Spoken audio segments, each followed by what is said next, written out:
Hello friends, today we will see how to improve system speed, means laptop speed or desktop running speed, working speed. Uh, so let's start. First go to search. Now type run. Now type this services.msc.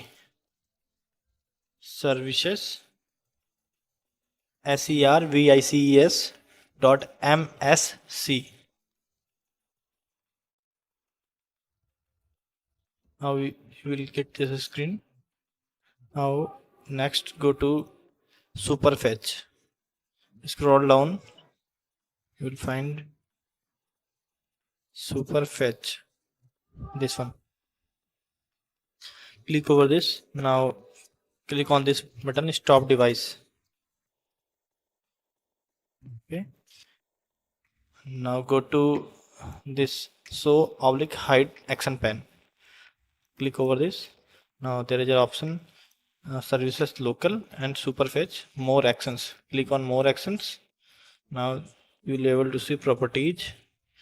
Now it is showing automatic system startup type automatic.